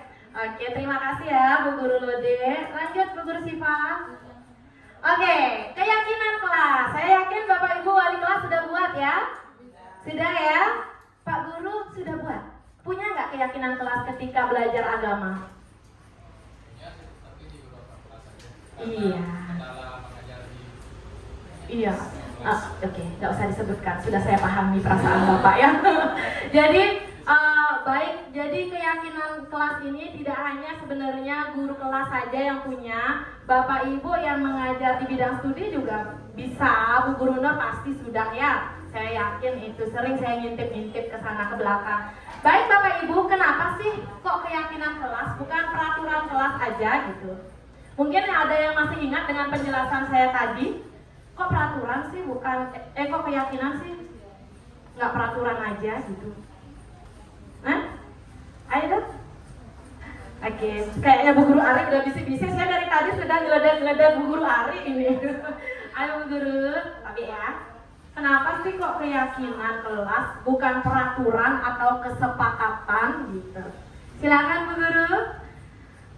Mungkin kenapa dibilangnya keyakinan itu lebih ke sesuatu hal yang harus sama-sama diyakini, disepakati. Kalau kita ke peraturan itu kan terasa lebih mengikat, terus lebih menghukum. Mungkin kalau keyakinan itu bahasanya jadi lebih bisa diterima, bisa menimbulkan kesadaran nanti buat anak-anak gitu. Karena apa yang sudah kita buat ini adalah hal-hal yang harus kita yakini bersama. Wih, keren sekali, tepuk tangan dulu. Oke, benar sekali. sekali Bapak Ibu yang disampaikan oleh Bu Guru Ari. Kenapa sih keyakinan bukan peraturan? Dari bahasanya saja yakin, aturan. Terlihat ya yang mana yang bersifat memaksa dan mengikat ya. Mungkin saya akan memberikan analogi atau dengan contoh aja menjelaskan ini Bapak Ibu. Tadi yang disampaikan oleh Bu Guru Ari juga sudah sangat luar biasa. Contoh ya, ini saya pernah dengar dari hasil saya begini. Seorang vegetarian gitu Bapak Ibu. Jadi kalau dia itu merasa yakin, mau dia ada di pasar, di rumah makan, mau ada di goa atau dimanapun sekalipun, ketika dia sendiri, kalau sudah yakin, nah Bu Guru Meti ya yang nggak mengkonsumsi daging babi ya. Jadi kalau misalnya dia udah yakin nggak akan mengkonsumsi daging, dia nggak akan peduli, dia akan tetap tidak memakan daging. Tapi kalau dia hanya ingin menaati peraturan, ketika dia ada orang banyak, apalagi ada di situasi ada orang yang membuat peraturan itu ya, aduh ibu itu dia pernah makan daging ya, tawangnya sing vegetarian gitu misalnya, tapi ditauin nggak vegetarian, makan aja gitu. Tapi ketika misalnya dia sendiri ya, kita tidak tahu ya apa yang dia lakukan. Doleng kanan kiri, sepi, makan masih saya ada nawang gitu ya. Nah itu perbedaannya. Jadi kalau keyakinan itu motivasinya dalam diri, kalau peraturan itu ada faktor lain yang membuat dia ingin mengikuti aturan itu. Jadi Bapak Ibu, kenapa keyakinan kelas bukan kesepakatan kelas?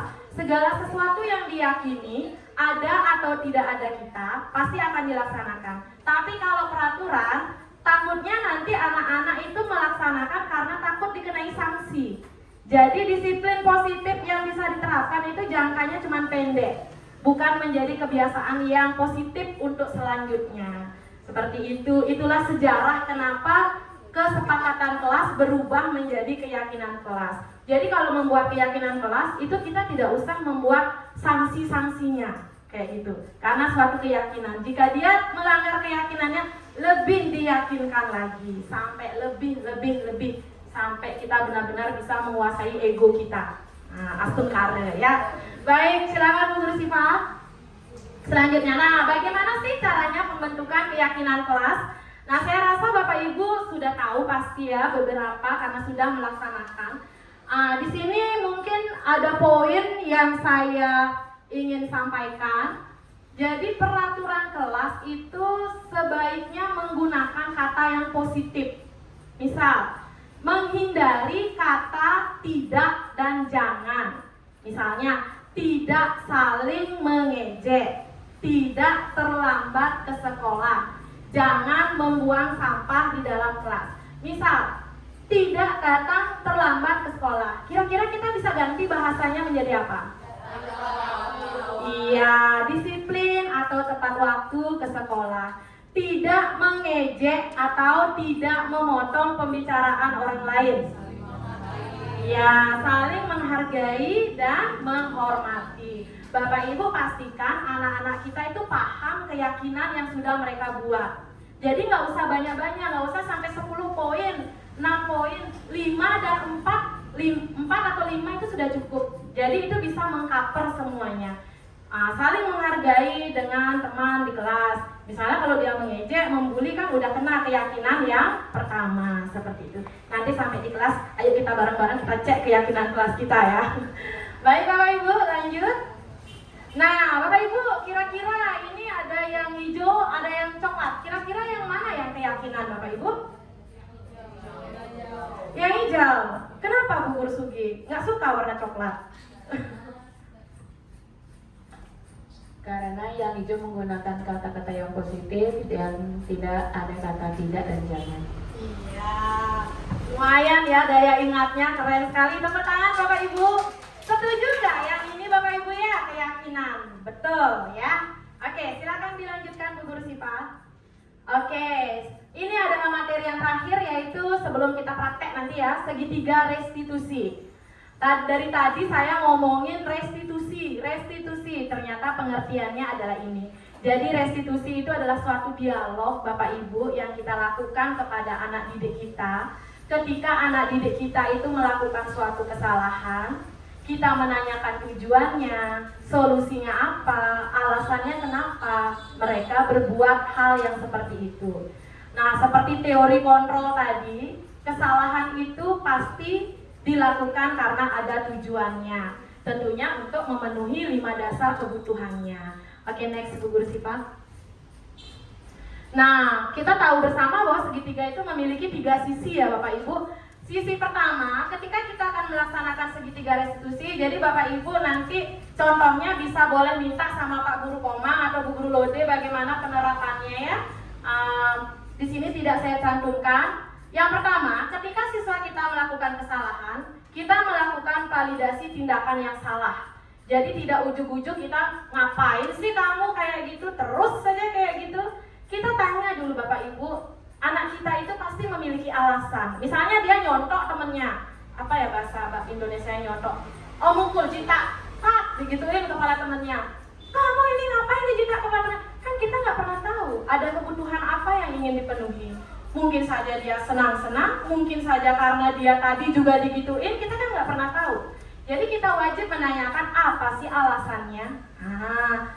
Apa tidak ada cara lain selain kamu tuh ngecipta temanmu, kamu nggak bisa ngomong baik-baik. Nah gitu teorinya. Kemudian setelah itu kita menstabilkan identitasnya. Awalnya nih kan pelaku, kamu ngecipta temanmu, jangan sampai anak kita tuh merasa terintimidasi, ya aku tersangka nih pelaku. Jadi kita bisa mengatakan, membuat antara pelaku dan korban itu jadi sejajar. Nah, singkatnya seperti itu. Bu Guru tahu kok semua orang pasti pernah melakukan kesalahan. Misalnya kayak si Adle itu nggak bawa buku ya. Adle matanya kejut-kejut di rumah, nggak bawa buku yang nggak apa-apa Adle. Bu Guru juga pernah kayak gitu waktu SD, ketiduran, belajar itu udah sering Bu Guru temui masalah itu dulu, nggak apa-apa. Nah, jadi dia tidak merasa sendirian bersalah kayak gitu. Nah, dan katakan bahwa kamu itu bukan satu-satunya orang yang pernah melakukan hal itu. Setelah kita menstabilkan identitas, kita menanyakan keyakinan. Ble, kamu melakukan hal yang kayak gitu, kamu ingat nggak keyakinan kelas kita? Ingat Bu Guru, apa? Saling menghargai dan menghormati. Berarti kamu artinya apa? Melanggar Bu Guru keyakinannya. Terus kalau sudah dilanggar, sekarang kita gimana? Memperbaikinya. Walaupun dengan bahasa anak-anak, mungkin dia diam dulu. Intinya pasti anak-anak itu menjawab memperbaikinya. Cuma kan dia tidak tahu bagaimana caranya memperbaiki. Di sanalah peran kita sebagai guru mencarikan solusi bagaimana caranya memperbaiki. Kayak gitu Bapak Ibu. Bisa dilanjutkan? Oke. Kamu ingin menjadi orang seperti apa? Kamu melakukan kayak gitu, mau kayak gimana sih? Biar kayak gimana? Biar dikata orang kamu itu seperti apa? Nah kayak gitu. Jadi kita harus tetap tanyakan alasannya kenapa. Jangan langsung menghukum atau memberikan konsekuensi. Oke, Bu Guru Sipa. Nah, validasi tindakan yang salah ini adalah beberapa kalimat yang bisa kita tanyakan kepada anak didik kita. Kamu pasti punya alasan kan mengapa melakukan itu? Oke, kamu misalnya Bu Guru saya dicita soalnya dia juga duluan cita saya. Kita harus tetap merasa bangga karena dia ingin melindungi dirinya. Itu ada kebutuhan dasar yang ingin dia penuhi. Kemudian kamu melakukannya karena mempertahankan sesuatu yang penting bagimu. Kayak tadi Bu Guru Lode nggak mau membuka kepalan tangannya. Ini penting loh bagi saya, kamu nggak boleh membukanya. Jangan coba-coba kamu ya. Gitu misalnya. Oke, next Bu Guru. Lanjut menstabilkan identitas. Oke, kayak tadi yang saya jelaskan, berbuat salah itu wajar. Jadi jangan sampai anak itu merasa sendiri, merasa terintimidasi bahwa dia itu adalah pelaku. Baik, next Bu Guru. Nah ini keyakinan, menanyakan keyakinan. Apa sih yang kamu yakini kok sampai kamu berbuat seperti itu? Gimana caranya untuk memperbaikinya? Solusi apa yang harus kita lakukan? Seperti itu. Sudah Bapak Ibu? Sudah ya? Kok loyo nih? Sudah Bapak Ibu? Oke, sedikit lagi. Oke, next Bu Guru. Baik, kalau sudah, berarti kan tidak ada pertanyaan. Ada pertanyaan? Sebelum saya yang bertanya? Oke, jangan biarkan saya sampai bertanya terlalu banyak. Ada? Sudah pas? Bu Guru Sugi mau bertanya? Oh, mau bertanya? Oh belum, disimpan dulu. Oke, terakhir ya. ya. Oke, mari kita bersama-sama pecahkan kasus berikut ini. Iya, oke, ini banyak banget ya. Saya akan di situ kasusnya. Oke, ini adalah kasus yang pertama. Saya sebenarnya sudah menyiapkan, mau saya kirim di WA, tetapi HP saya tidak bisa di-off-kan. Nah, kasus pertama ini Bapak Ibu silakan dibaca.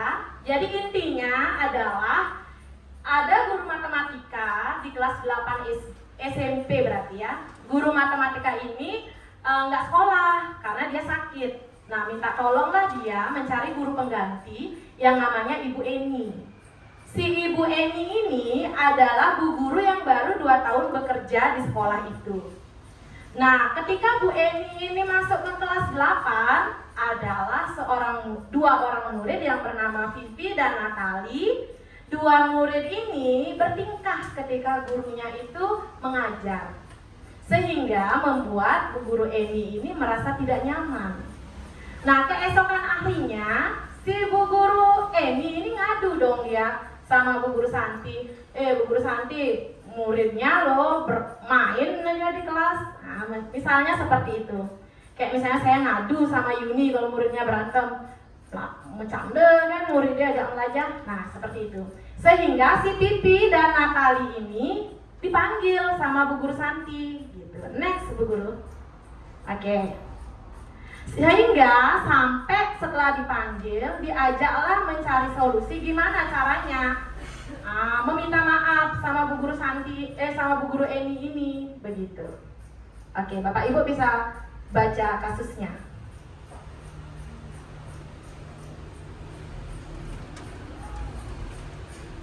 Kusuk sekali ya baca kasus. Bu Nur sampai nggak berkedip. Kelihatan tulisannya Bu Nur? Agak susah ya? Ya, ntar nanya sama Bu Guru Trisna aja. Oke. Bisa di next? Oke, sekarang ke pertanyaannya saja ya. Sebentar kalau mau di back lagi bisa. Nah, pertanyaannya, dalam kasus di atas, posisi apakah yang telah diambil oleh Ibu Eni dalam menangani Pipi dan Natali? Jelaskan jawaban Anda. Jadi Ibu Eni, bukan Ibu Santi. Mungkin sebagai clue, Bapak Ibu bisa lihat itu di percakapannya ya. Kemudian kita tidak pernah tahu nih, si Pipi dan Natali ini melakukan kegiatan seperti itu di kelas karena apa? Karena tidak dijelaskan. Jadi kemungkinan besar pada soal nomor 2 itu Bapak Ibu bisa memprediksikan lebih dari satu jawaban kebutuhan dasar. Tadi ada apa? Kebutuhan bertahan hidup, kesenangan, apa itu? Cinta dan kasih sayang, penguasaan, apa lagi ya yang lagi satu ya? Kesenangan. Nah, ada 5. Kesenangan, kasih sayang, bertahan hidup, penguasaan, dan rasa ingin diterima ya. Oke. Ya, silakan coba. Boleh didiskusikan Bapak Ibu?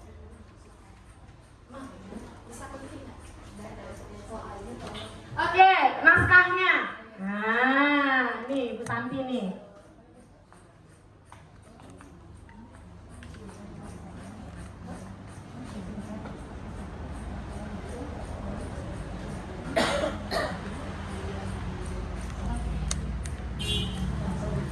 Oke, langsung aja ya. Ayo Bapak Ibu, nomor 1 dulu.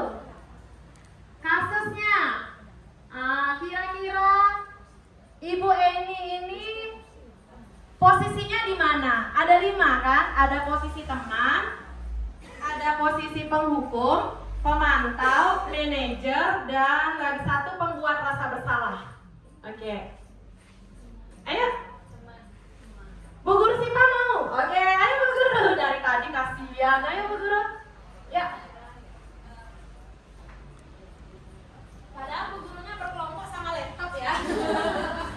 Posisi Bu Guru ini sebagai teman, karena di sini ada penegasan. Ayo dong bantu Ibu agar tidak dimarahi nanti oleh kepala sekolah. Iya, bisa diterima? Iya. Terima kasih Bu Guru Sipa yang berkelompok dengan laptop ya. Iya, jadi ada pendapat lain mungkin. Ada pendapat lain? Ada yang pemantau mungkin? Oke, kelompoknya Bu Guru Anggreni setuju? Setuju, baik. Di sana juga benar, ayo dong kerjain tugasnya, ntar Bu Guru dimarah sama Bapak Kepala Sekolah, kayak gitu. Jadi dia mendekati secara persuasif dia Bapak Ibu, mengajak seperti kita ngajak teman, ayo dong buat tugasnya, kamu nih itu males sekali, misalnya gitu. Jadi itu memang dia benar memposisikan diri sebagai seorang teman. Oke. Terima kasih ya Bu Guru Sipa, ternyata diam-diam menyimak ya dari tadi. Oke, yang kedua, kebutuhan dasar apakah yang ingin dipenuhi oleh Vivi dan Natali? Saya yakin setiap kelompok pasti memiliki jawaban yang berbeda. Saya mau dong satu-satu gitu, Bu Guru Aris dulu ke depan yuk. Ayo, beri tepuk tangan buat Bu Guru Aris. Iya, sudah ada mikrofon. Ayo. Oke, kebutuhan yang mana yang ingin dipenuhi oleh si Vivi dan Natali? Kebutuhan yang ingin dipenuhi Vivi sama Natali itu kesenangan. Kenapa? Karena dia ingin mengganggu Bu Guru ini. Terima kasih, kasihan ya Bu Guru Eni. Kesenangan karena dia ingin mengganggu Bu Guru Eni. Ya mungkin dia bosan juga ya Bu Gurunya menjelaskan metodenya nggak menarik gitu. Udah ganggu aja biar cepet dia pulang. Nah, atau ada lagi? Baru satu. Oke, kayaknya dari tadi nih Bu Guru Trisna nih. Ayo Bu Guru, yuk ke depannya Bu Guru yuk biar nggak pegel pinggangnya yuk. Ini bisa mikrofonnya. Oke, tas siap-siap ya kelompoknya Pak Aris dan kelompoknya Bu Guru Anggreni. Jadi jawaban kelompok kami sama juga dengan kelompoknya Bu Aris, kesenangan ya. Jadi kan Vivi sama Natali tuh tahu kalau misalnya Bu Eni baru ngajar 2 tahun. Dipikir guru muda nih asik diajak ngobrol, asik diajak bermain gitu, makanya ganggu gitu. Iya. Jadi kesenangannya dia. Jadi ingin mengajak bersenang-senang Iya. tapi caranya Salah salah. lah, Iya. kita menghormati guru. Betul. Tepuk tangan dong. Wih, diam-diam ternyata menghanyutkan. Ada yang jawaban lain masih ada nih kayaknya. Oke. Bu Guru Anggreni dari tadi saya belum dapat mengundang ke depan. Beri tepuk tangan untuk Mama Bisma. Udah tamat. Yang mana Bisma kayak ini pernah kayak gini ya. Hampir setiap hari. Ya, sama seperti kelompoknya Bu Guru Aris sama Bu Guru Trisna, itu kebutuhan dasarnya ada pasti kesenangan ya, karena Ibu Santinya juga tidak sekolah, jadi mungkin dilihat gurunya baru dia menjadi teman, seperti menjadi teman. Terus juga ada penguasaan di sana ya, mungkin dia merasa selama ini ada aturan sama Bu Santi karena gurunya baru, Ibu Eni itu baru mengajar, dia tidak tahu aturan yang di kelas, jadi dia merasa berkuasa mungkin Bu Guru gitu, jadi ingin menunjukkan diri dengan Ibu Guru Eninya, ingin diakui selama mengajar sama Bu Guru Eni gitu mungkin ya. Terima kasih Bu Guru. Ayo satu lagi dong, Bu Guru Filma kok geleng-geleng, saya belum ngomong. Ayo Bu Guru, ayo dong, ayo. Masa Pak Ari lagi? Hah? Apa? Oke, katanya masih ada gangguan di tenggorokan ya. Baik Bapak Ibu, mari kita cek. Sebentar, kita keep dulu ya. Oke, yang nomor 2 sudah, nomor 1 sudah. Ayo kita lihat contekan kita Bu Guru Siva. Iya, betul sekali tadi jawaban dari posisi sebagai teman. Siapa tadi saya lupa? Bu Guru Ari ya? Oh, Bu Guru Sipa. Jadi benar, dia memposisikan diri sebagai teman. Contohnya saat percakapannya ini. Ayolah tugasnya dikerjakan, nanti Ibu ditegur sama Bapak Kepala Sekolah kalau kalian tidak kerjakan tugas. Tolong bantu Ibu ya. Nah ini secara persuasif, ngajak-ngajakin gitu ya. Next Bu Guru Sipa. Nah, jika dianalisis, ini ada 3 kebutuhan sebenarnya yang ingin dipenuhi. Kasih sayang, dia tuh mencari perhatian. Mungkin dia naksir sama temennya di kelas mungkin ya, karena udah SMP. Naksir gini, mau cari perhatian, siapa tahu diperhatiin nih sama kelasku gitu misalnya. Jadi dia tuh ingin diterima, mencari perhatian dari teman-teman atau dari Bu Eni. Kemudian yang kedua, benar sekali Bu Guru Anggreni tadi kelompoknya menjawab penguasaan. Jadi karena dia merasa memiliki kuasa di kelas sehingga berani bersikap demikian. Oh gua lo punya power, bebas dong, gue punya kuasa, gue punya power gitu ya. Kemudian kesenangan. Nah ini hampir dijawab oleh semua kelompok. Jadi merasa bosan ya Bapak Ibu sehingga mencari kesenangan. Seperti yang Bu Guru Trisna sampaikan, kesenangannya itu salah. Harusnya kalau mau mencari kesenangan, Bu Guru main game yuk. Nah biar gak bosan. Tapi malah ini gurunya dikerjain ya. Oke, tepuk tangan dong untuk kita semua. Kami bertiga butuh waktu yang lama untuk memahami materi ini, tapi Bapak Ibu cepat sekali ya. Keren, luar biasa. Oke, nanti laporan saya bagus jadinya ini. Silakan Bu Guru Sipa. Lanjut ya ke kasus yang kedua. Ini intinya si Sabrina ini telat ke sekolah. Tapi Bapak Ibu ntar baca lagi selengkapnya. Nah dia tuh saking telatnya sampai dia salah pakai sepatu. Salah pakai sepatu, harusnya pakai sepatu hitam tapi dia pakai sepatu coklat kayaknya itu. Nah si bapak kepala sekolah ini yang namanya Pak Lukman, galak dia Bapak Ibu, sampai menyampaikan, ya sudah, kamu sudah melanggar peraturan sekolah, kamu salah, sudah terlambat. Nah seperti itu. Hingga memberikan opsi yang saya rasa itu tidak membuat si murid nyaman. Oke, silakan dibaca sejenak Bapak Ibu.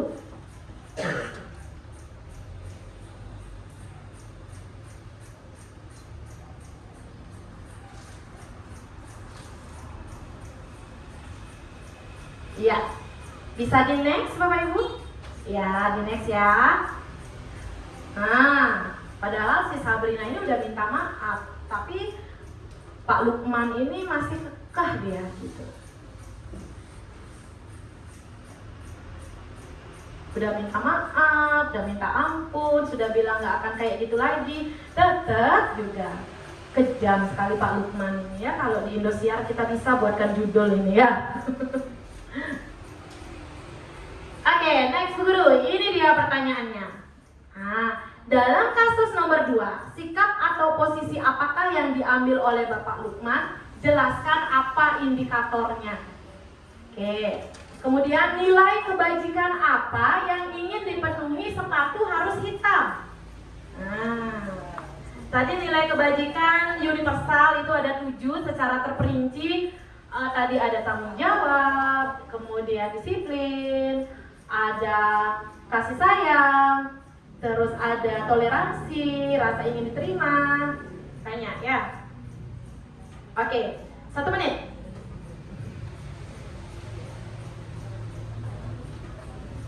Oke, saya sebenarnya ingin sekali Bu Guru Pilma ke depan sekali aja. Ya, boleh deh pilih 1 atau 2 ke depan, ayo Bu Guru. Ya, harus diantar sama Pak Ari. Pak Ari, tolong diantar Bu Guru Pilma Pak Ari. Nah, antar ya.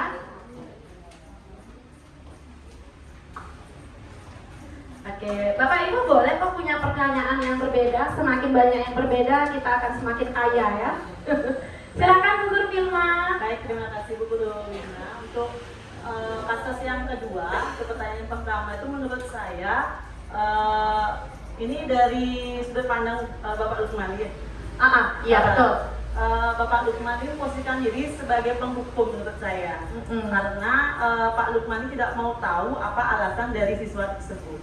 Iya. Jadi dia memberikan hukuman untuk melepas sepatunya seperti itu. Seperti itu. Langsung ke indikatornya ya. Oke, ada yang mau menambahkan? Oke, kayaknya Bu Guru Nur deh dari tadi udah ora-ore, udah buka-buka catatan. Ayo Bu Guru keluarkan suara merdunya Bu Guru. Oke. Iya. Kalau menurut saya sepakat dengan Bu Filma sebagai penghukum. Karena apapun alasannya siswanya tersebut dia tidak mau tahu walaupun sudah minta maaf.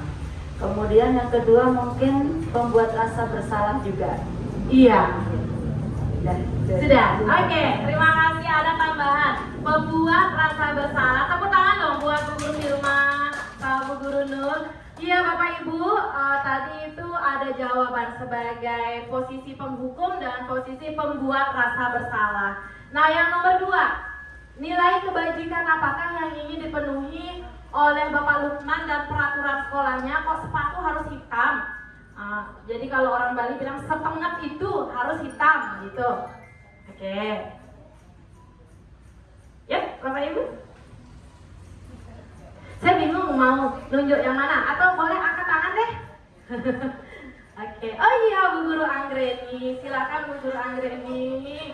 Semangat sekali ini Ibu Guru Sakti satu ini. Iya dari sana nggak apa-apa.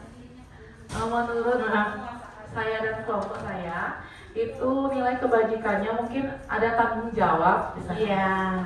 Ya tanggung jawabnya mungkin yang peraturannya di awal sudah menggunakan sepatu hitam, tapi Siapa tadi?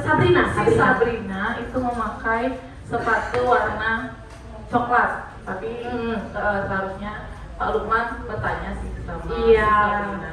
Jadi tanggung jawab, iya, karena ingin menetapkan nilai kebajikan tanggung jawab gitu. Mungkin ada yang lain? Oke, terima kasih Bu Guru Anggreni. Ada yang lain? Sama? Oke, kita sepakat lihat contekan kita ya. Oke Bu Guru Siva. Iya, jadi ini dia posisi diri sebagai penghukum, benar sekali. Menghukum Sabrina dengan menyita sepatunya. Sampai dia nyeker, muridnya dibiarkan. Kalau kita sekarang kayak gini mungkin udah dilaporin ke dinas ya Bapak Ibu. Sudah beda, urusannya udah beda ini. Oke, betul sekali tadi yang disampaikan oleh teman kita. Next Bu Guru. Nilai kebajikan apa? Kedisiplinan, ada kerapian, komitmen, dan tidak membedakan status sosial semua siswa, ditambah lagi adalah tanggung jawab. Jadi diperluas 7 nilai kebajikan tadi. Oke, jadi mungkin udah punya komitmen, punya aturan menggunakan sepatu warna hitam. Beberapa sekolah memang ada seperti itu, bahkan ada yang pakai sepatu warna putih. Kalau nggak salah saya lihat SMA 4 ya, pakai sepatu putih. SMA 1 juga. Ya bisa diterima Bapak Ibu? Bisa. Next Bu Guru. Oke. Nah, sebelum penutup bisa di back Bapak Ibu? Bu Sipa? Oke. Tadi Bu Guru Sugi ingin bertanya atau ingin menguatkan, boleh? Oke. Atau Bapak Ibu yang lain, biar ada yang bertanya atau menguatkan dalam diskusi ini, sehingga diskusi kita memenuhi agenda kita tadi. Jadi pemaparan materi, kemudian berdiskusi, ada tanya jawab. Ya. Oke, saya sudah siap menjawab pertanyaan Bapak Ibu. Oke, silakan. Oke. Iya Bu Guru Meti, mau bertanya, tepuk tangan buat Bu Guru Meti. Ternyata dia sudah punya pertanyaan ternyata. Terima kasih waktunya. Bisa berdiri mungkin? Terima kasih waktunya Guru Wina. Tadi tuh saya sangat tertarik sekali dengan yang posisi control manager. Iya. Nah, itu kan kita diharapkan untuk memperlakukan siswa sebagai manajernya kan. Kalau misalnya nih kayak yang Guru Wina alami lah, dia terus kayak gitu kan udah lebih dari 10 kali. Terus kadang juga kalau kita udah tanya apa tujuanmu, kenapa tidak buat PR, terus sekarang gimana dong solusinya. Terus besoknya lagi diulangi, kita tanya lagi berarti kan. Kalau terus aja seperti itu, apa kita bisa memposisikan diri sebagai yang lain, apa tetap berusaha untuk menjadi control manager? Terima kasih. Iya, aduh, sampai terus saja. Sebenarnya ini pengalaman pribadi kita semua ya. Makanya dari awal saya bilang beginilah teorinya. Tetapi tidak ada salahnya kita coba ya. Jadi kita itu tidak akan menyesal kalau kita sudah mencoba gitu. Nah, apa yang dialami oleh Bu Guru Meti itu saya alami juga. Jadi sudah berkali-kali dikasih tahu. Awalnya udah 5 kontrol guru itu udah dilakoni ya. Udah dihukum, iya, sebagai teman, iya, sampai ke posisi manajer walaupun agak kaku ya Bu Guru ya. Kembali lagi itu adalah ke ego kita. Jadi kita kan sudah memiliki 4 aspek, 4 apa 5 ya, aspek sebagai seorang guru ya. Apalagi Bapak Ibu yang sudah PPG mungkin sudah itu dipelajari ya. Tetap itu kembali kepada diri kita, bagaimana kita menguasai ego kita. Jadi tidak ada jawaban yang secara teoritis harus A, B, C. Jadi kita tetap kembali ke diri kita, sejauh mana kita sebagai guru itu bisa mengontrol perasaan kita. tentunya dari segitiga restitusi itu tetap harus dijalankan. Restitusi tidak bisa dijalankan lagi ketika murid kita melakukan kesalahan seperti kekerasan seksual, seperti vandalisme, atau dia membawa kasus dari keluarganya. Misalnya, mohon maaf, seperti yang saya alami dulu, bapak ibunya bercerai, sampai memberikan surat kuasa kepada gurunya ketika bapaknya akan datang. Guru ini harus menunjukkan surat kuasanya, nggak boleh jemput bapaknya. Saya pernah merasakan situasi yang seperti itu di sekolah lama saya. Jadi ketika hal itu masih bisa kita selesaikan secara restitusi, Bu Guru Meti nggak boleh menyerah. Itulah tugas berat kita. Tetap harus seperti itu. Kita harus diharapkan menguasai ego kita. Walaupun terlihat kaku, lebih banyaklah tarik nafas. Gitu. Ya, jadi restitusi itu harus dilakukan. Restitusi itu berhenti jika ada hal seperti vandalisme, kekerasan seksual, ataupun masalah-masalah keluarga yang dibawa ke sekolah, itu bukan ranah kita lagi. Tetapi kalau misalnya nggak buat PR, kemudian ganggu teman, itu adalah sudah sepatutnya kita memposisikan diri sebisa mungkin pada restitusi sebagai manajer, walaupun kadang kita lepas kendali bisa berpindah-pindah posisi kontrol. Jangan saja sampai menghukum yang fatal gitu ya. Iya, tepuk tangan dong Bu Guru Meti, sabar ya Bu Guru Meti ya. Sabar, Bapak Ibu di sini bersabar, berhati yang luas. Gaya sekali saya ngomong, saya juga masih perlu banyak bersabar. Oke, baik Bapak Ibu, terima kasih banyak atas partisipasinya. Jadi tidak lengkap rasanya ketika kita melakukan suatu kegiatan, kita melakukan satu refleksi. Nah, refleksi itu misalnya saya ingin satu saja seorang teman memberikan refleksi apa yang sudah dirasakan saat ini ketika kita berdiskusi. Ya, mohon Bapak Ibu, kali ini di refleksi saya tidak boleh menunjuk. Nah, itu biasanya yang kami lakukan. Jadi semakin cepat Bapak Ibu berefleksi, kita semakin cepat menyelesaikan diskusi ini.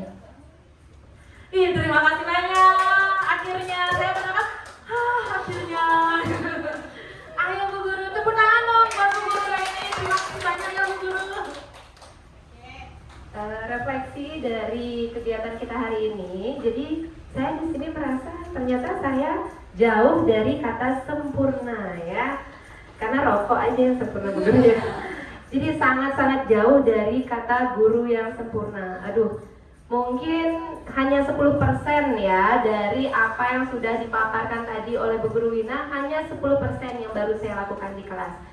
Termasuk sepertinya setelah saya keluar dari sini saya akan ubah lagi keyakinan kelas saya Bu Guru. Jadi mungkin masih banyak kekurangan dari keyakinan yang sudah saya buat. Dan sekarang saya sudah paham ternyata oh begini buat keyakinan kelas yang baik, yang mungkin nanti bisa diyakini oleh anak-anak sehingga anak-anak bisa berubah ya dengan secara intrinsik gitu ya dari dirinya sendiri. Ya.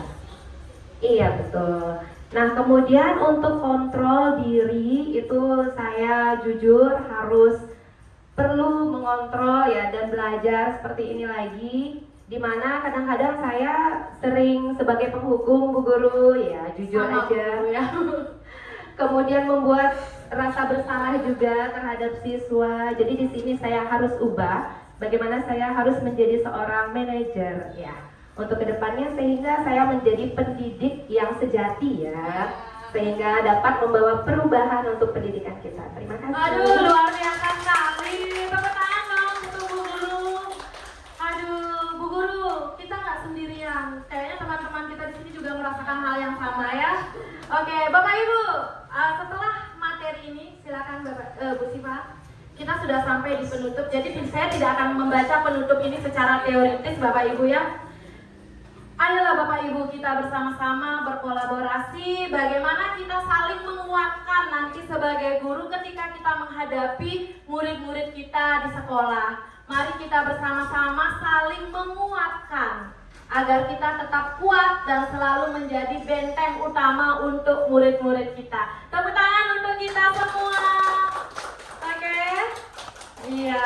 Tepuk tangan yang keras Bapak Ibu. Iya. Terima kasih banyak.